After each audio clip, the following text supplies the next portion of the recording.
Dobry wieczór Państwu. Tu Państwa korespondent od spraw piękna, sensu i odbudowy po burzy. Rok 1926. To nie jest czas wielkich fajerwerków, ale wiary w rozwój i pracy od podstaw. Świat patrzy na swoje miasta, obrazy i otaczającą przestrzeń, zadając sobie jedno pytanie: jak budować, żeby to, co powstaje, miało sens? Odchodzą kolejni wielcy artyści. W czerwcu w wypadku ginie wizjoner i samotnik Antoni Gaudí. Pech chciał, że ten genialny architekt, patrząc w niebo, nie zauważył nadjeżdżającego tramwaju. Pozostawia po sobie dzieło nieukończone, bazylikę Sagrada Familia. Jego następcy przez kolejne dekady będą próbowali poskładać te gigantyczne, kamienne puzzle.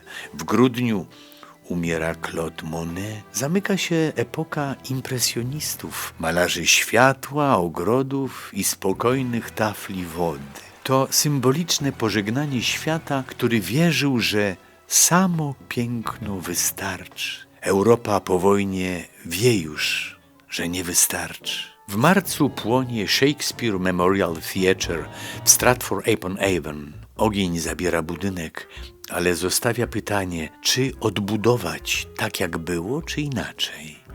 I to pytanie rozbrzmiewa w całej sztuce lat 20.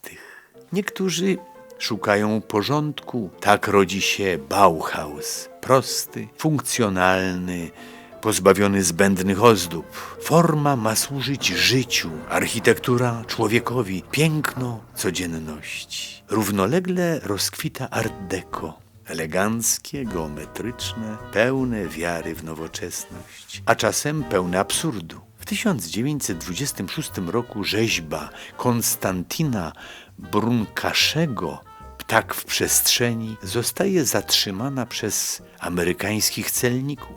Urzędnicy uznają, że skoro to nie przypomina ptaka, to musi być kawałek metalu. Być może jakaś część od traktora. Sprawa trafia do sądu i po raz pierwszy w historii prawo musi odpowiedzieć na pytanie, czym właściwie jest sztuka. Artyści słyszą to pytanie i odpowiadają, każdy po swojemu. Dali ironizuje i zwodzi nas koszyczkiem z chlebem.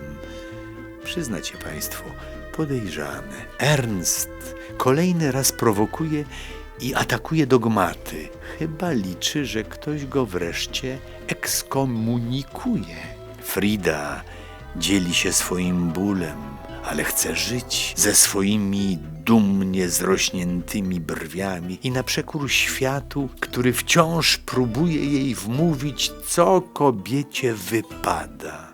Miro pokazuje nam swoje sny i ucieka do świata lekkiej, radosnej wyobraźni. Z psem, z drabiną i z księżycem głuchym na każde hał hał. Świat nie wybiera jednej drogi, próbuje kilku naraz, jakby sam nie był jeszcze pewien, dokąd zmierza. A Polska? Polska wpada w wir budowy i modernizacji. W Warszawie architektura przestaje być dekoracją, a staje się, jak chciał tego Le Corbusier, maszyną do mieszkania. To hasło niesie ze sobą grupa Prezens. Młodzi wizjonerzy kreślą linię nowych domów, jasnych, prostych, dostępnych dla każdego. Wierzą, że biała ściana i słońce w oknie mogą uleczyć rany po wojnie. Tuż obok, w Łazienkach Królewskich, pojawia się ważny symbol, pomnik Fryderyka Chopina. Czekał na ten moment 20 lat, blokowany przez cenzurę, kłótnie i wojnę.